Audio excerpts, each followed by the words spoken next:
Adventures by Morse.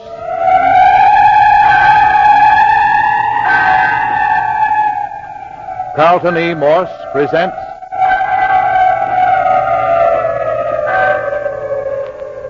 The City of the Dead, featuring Captain Friday. If you like high adventure, come with me. If you like the stealth of intrigue, come with me. If you like blood and thunder, come with me.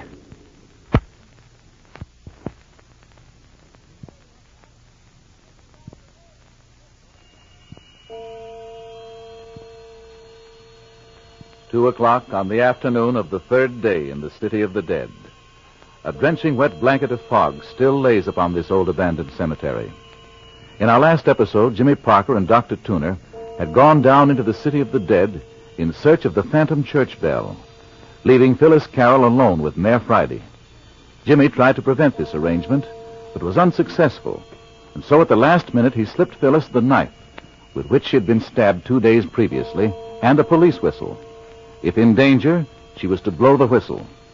Jimmy and Doc then went down to the old church ruins and accidentally discovered the bell in the basement of the ruins. But that wasn't all we found.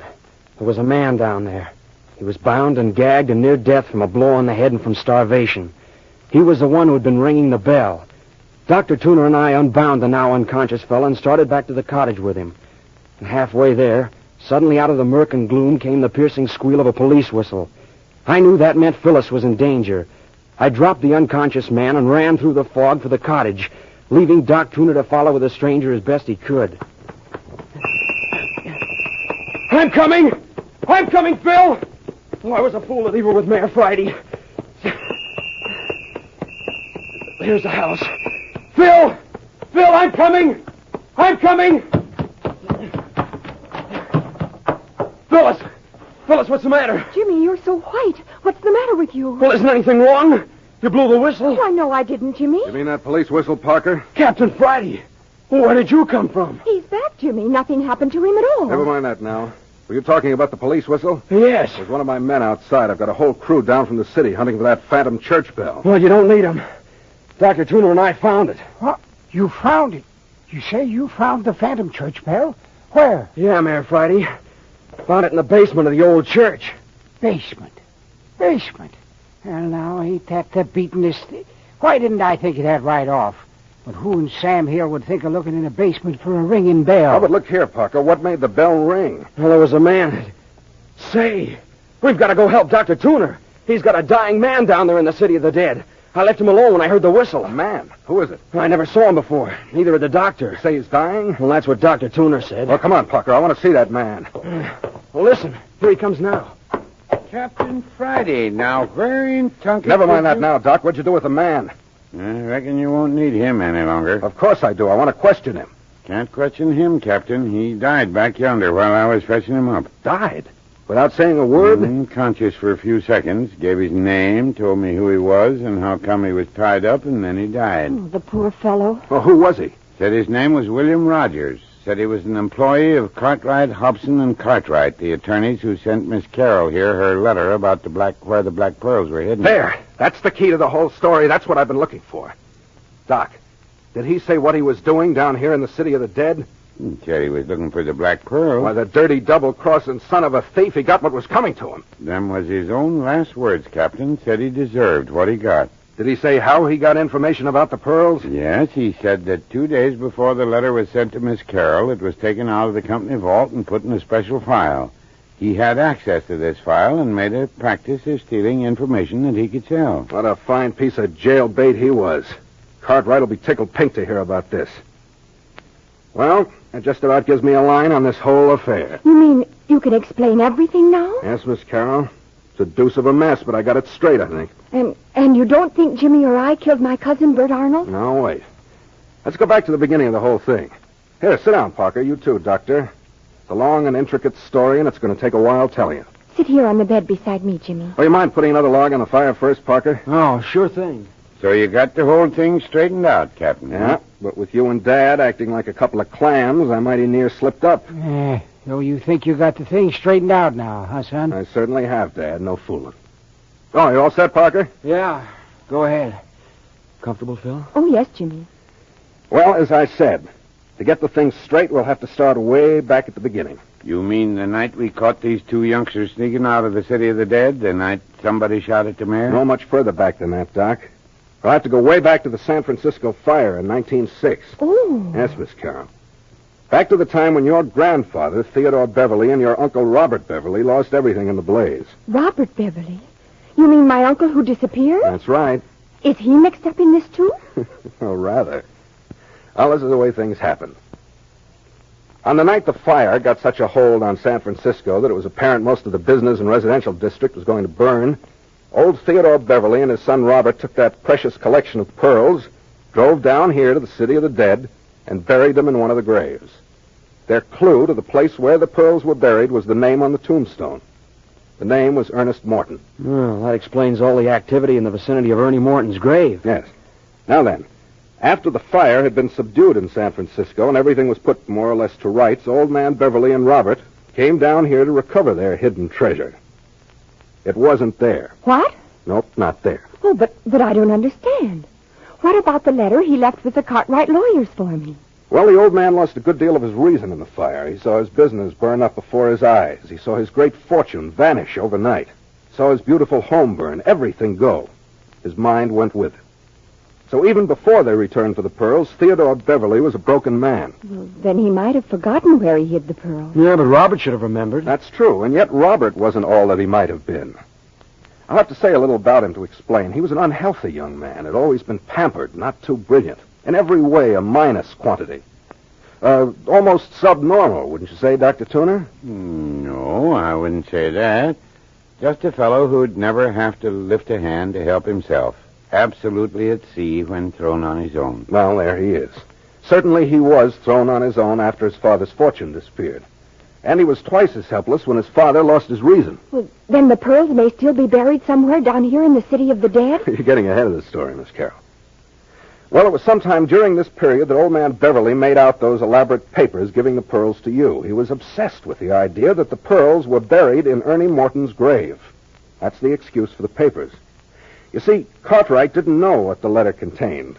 They just filed it away to give to you on your 20th birthday as ordered. Oh. Now then, Doc Tuner didn't quite tell the truth when he said all his patients were buried in the City of the Dead. Told all that was necessary. Well, perhaps for general knowledge, yes, Doc. But as a matter of fact, he had one patient left. It was Theodore Beverly. Oh, my grandfather. You were his doctor. One of my best friends before he lost his mind, Miss Carroll. Now then, for the next 3 or 4 years after the fire, Theodore Beverly and Robert used to make trips down here to the City of the Dead to dig around for the pearls. It wasn't only the old man who was becoming obsessed with the idea that the pearls were still in the cemetery. Robert grew more and more peculiar. At first, the mayor here, who knew them both well, too, tried to curb them, but it was useless. Yeah, we'd have had to lock them up. Yes. It soon became apparent that either they'd have to be allowed the run of the cemetery or else they'd have to be locked up in an asylum. Oh. Doc and Dad here talked it over quite a long time. To put them away would have meant a tremendous scandal. So finally, after much thought, Dad built a little cabin back there in the woods and moved both of them in. Say, look here, Captain Friday. You're not going to tell us one of them was masquerading as Lammy Fink. Exactly what I'm saying. Robert Beverly and Lammy Fink are one and the same person. Yeah, but if you knew... I didn't know it, Parker, until I got on this case. I grew up as a kid down here thinking that Lammy Fink was no one else but Lammy Fink, an addle-pated gravedigger, and that the old man who lived with him was his crazy father, Old Fink. So Mother's suspicions were right. Grandfather wasn't drowned. No, not drowned. They just faded out of the world they'd always lived in and became mere shadows in the City of the Dead. Their obsession concerning the pearls took a peculiar form. They set up a sort of guardianship over the City of the Dead. They watched everyone who approached the cemetery like hawks. Everyone who came down here, they believed, were here to dig for their pearls. Yeah, never hurt no one. Just watched them until they left. That's right. Well, it got so they didn't do much digging themselves. The old man would grow uneasy about once a month and go out and dig like fury for a few hours. Dad here got so he could tell when a spell was coming on. After old man Beverly had worn himself out and had left, Dad would go down and fill up the hole and replace the turf. So that's how all those graves have been refilled so mysteriously. Remember, Captain, I told you the place where Phil and I had dug had been covered up. And the grave was refilled after we opened Ernie Morton's grave and found Bert Arnold. Yes, Dad was responsible for all that. Well, now, that brings us down to the night that the phantom bell started ringing and old Clawfoot put in his appearance, and you, Miss Carroll, and Parker here were captured. Yes. Well, who was old Clawfoot, Captain Friday? Now, just a minute. At least 2 days before you and Parker came to the City of the Dead, Dad here discovered that the cemetery was receiving night marauders other than Robert or Old Man Beverly. He called Dr. Tuner down the second day, and things had just about reached some sort of a mysterious climax when you two kids walked onto the scene. Dad and Doc naturally thought they'd finally caught the guilty parties, and they locked you up. They didn't call the police because they feared giving away the Beverly secret, which they dreaded doing after all these years. So they just locked us up. That's it. But they were curious about this phantom bell. They went down to the old church and found that new rope hanging from the ceiling. As you know, Dad pulled the rope thinking it would ring the bell, and he was creased by a bullet. Yes. Well, who did that? That was a booby trap. That rope wasn't fastened to a bell. It was fastened to the trigger of a revolver on the opposite side of the room. A thread fastened to the rope ran across the ceiling and down the opposite wall to the gun, which was pointed directly at the rope. Anyone pulling the rope would be in a direct line with the bullet. But who would rig up a trap like that? That's what took me the longest to figure out. You see, it wasn't the sort of thing a person of old Clawfoot's type would do. This was underworld stuff. Somebody was trying to bump somebody off. I began to check up on Bert Arnold's recent friends, discovered that he'd hired 3 men to work with him on some kind of a hidden treasure hunt. He didn't know it, but they were some of the Morelli mob, bad boys to tangle with. The moment he mentioned $500,000 in buried treasure, they were with him all the way. Well, the police in San Francisco have picked up 2 of these fellows. That's where I got this information. Oh, Bert Arnold wasn't bad, Captain Friday. I know he wasn't. I know that. He just picked the wrong men to work with him. Well, but where did Bert find out about the pearls? Well, that's where this chap from Cartwright's office comes in, the phantom bell ringer. He opened your letter, got the information about the pearls, sealed up the letters again, and then took his information to Bert Arnold. Then that's the man we found bound and gagged in the old church? That's it. He sold his information to young Arnold for $1,000, but he evidently didn't know what square shooting was. As soon as he got the $1,000, he organized his own searching party and came down here to hunt for the pearls himself. Seems funny he gave Bert the information. Yeah, it does seem funny, Doc. On the other hand, his game was to give out stolen information. Probably the idea of hunting for the pearls himself was an afterthought. Anyway, Bert and his 3 friends came down to the City of the Dead, and right after them came, what was his name? Rogers and his men. Neither party could locate Ernie Morton's grave the first night. Eventually, they clashed, and Bert Arnold and his men caught this Rogers fellow, but his men got away. They tied him up in the basement of the church, intending to leave him there until they found the pearls. Real gang stuff. And that's not the half of it. Here, throw another stick of wood on the fire, and we'll get to the second night. That's when murder really came to the City of the Dead.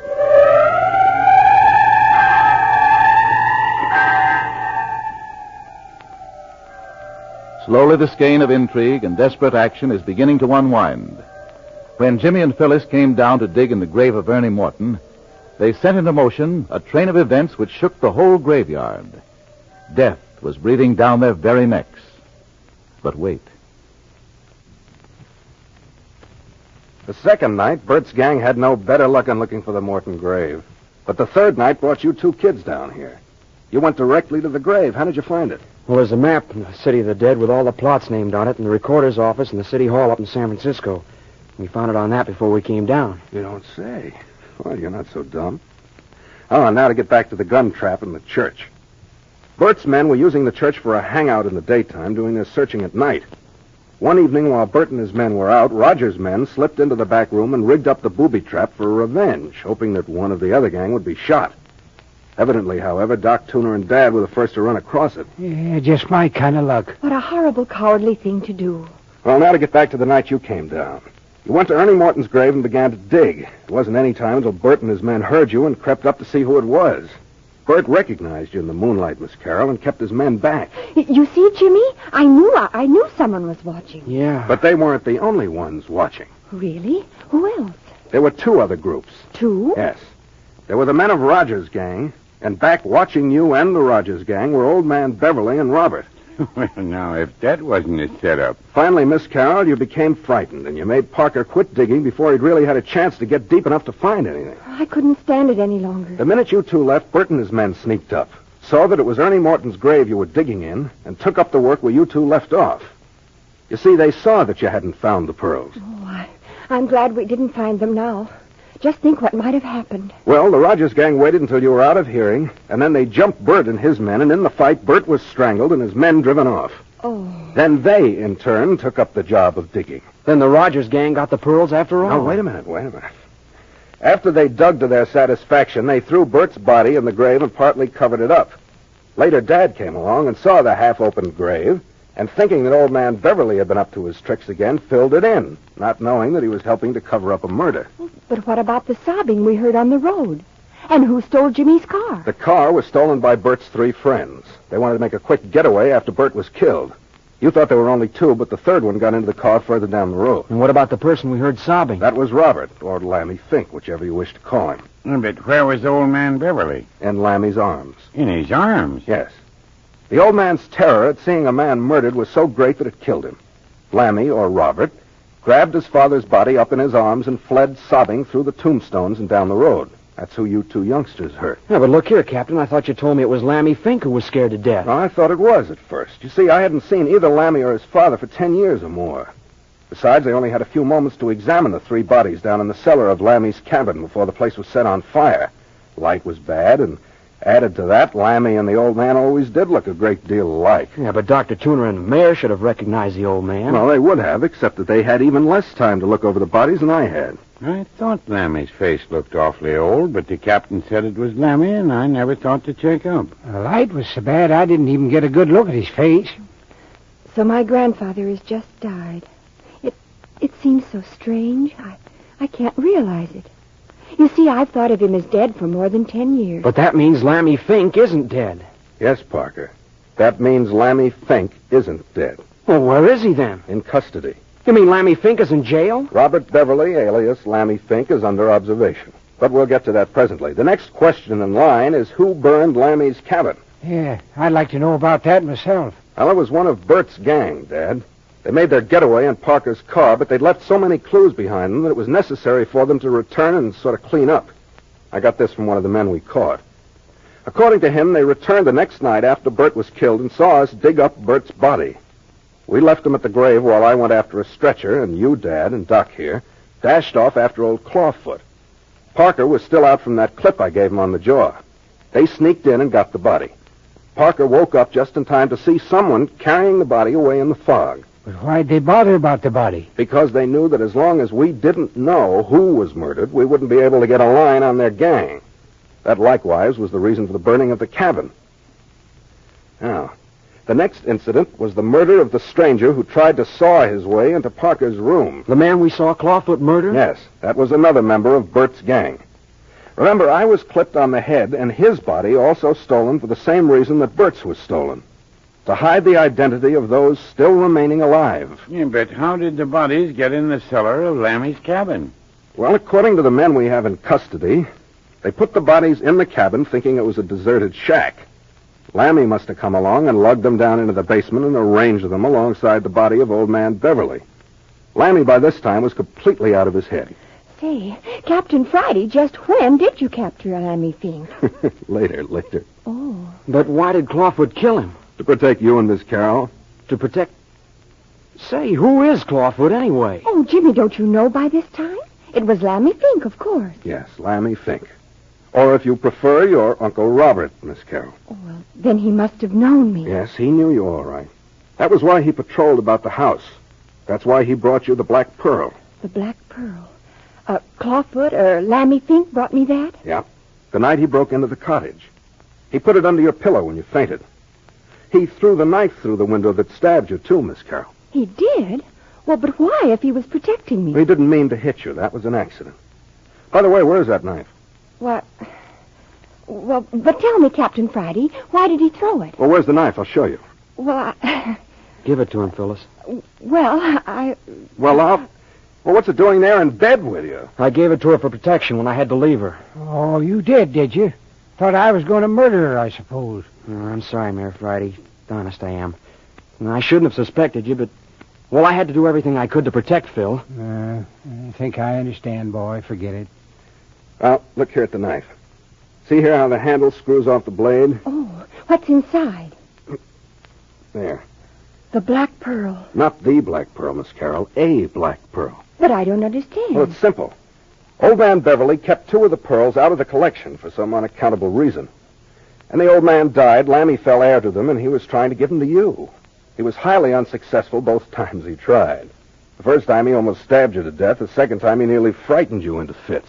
Say, I reckon while we're on the subject of that visit, I want to know how the mayor here got out of that bedroom when he was locked in. Oh, that? Yeah, that. Well, the mayor had slipped out of the house hours before. I didn't know where he was or what he was up to, but I didn't want the rest of you to know he was out and increase your suspicion.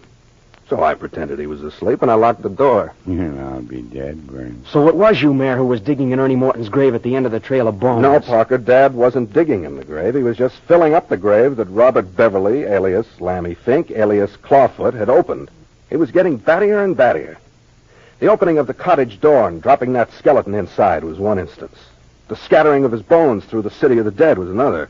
And finally, he gathered them up again in a sack and left them on the porch. But I want to know what became of you, Captain Friday, while I was lying behind that tombstone. Well, you have got an explanation coming. I saw it was Dad in the grave. I didn't want you to see him. So I made you lie flat, and then I sneaked out and took him away. After you'd gone back to the cottage, Dad finished filling up the grave and then returned to the cottage. So that's how it was. And about that gold pencil you had, Mayor. Go ahead and explain it, son. Well, when I caught Dad in the grave, I had him in a tight place. So I made him sit down and write out the whole story, most of the story I've told you.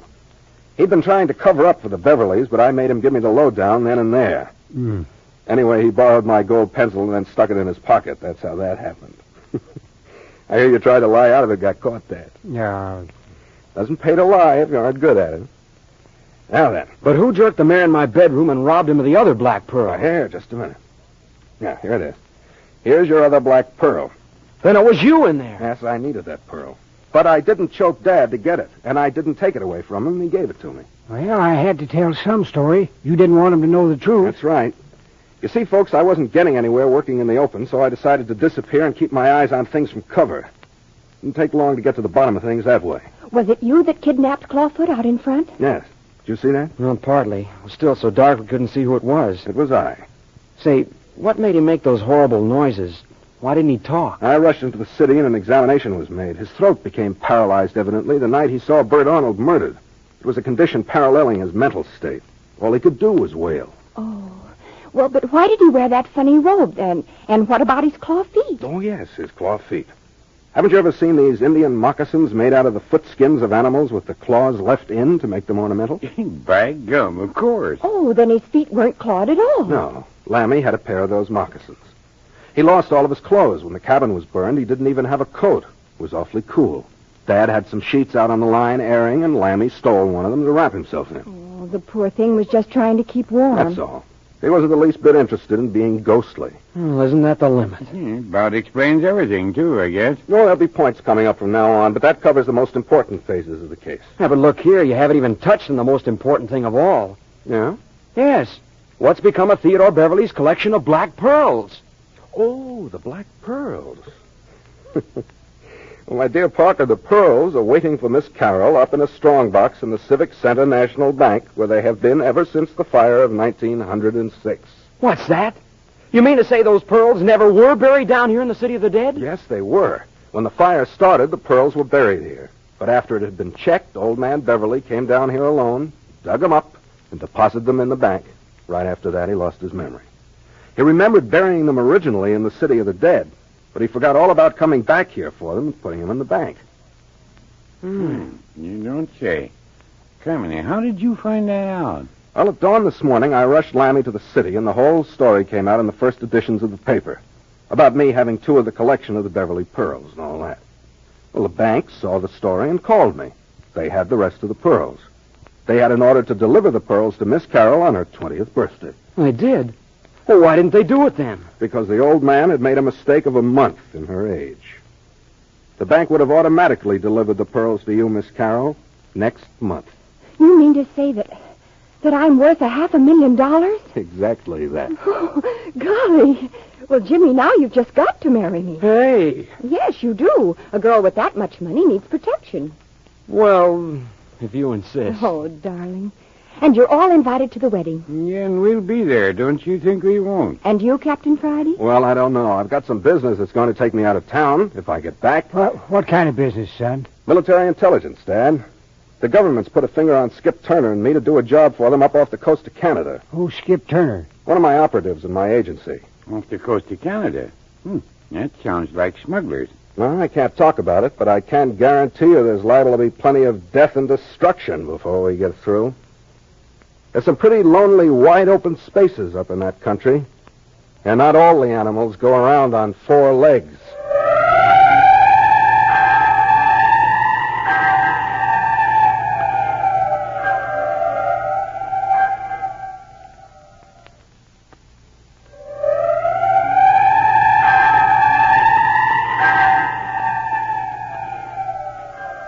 Smugglers, death and destruction, a country where all the animals don't go around on 4 legs.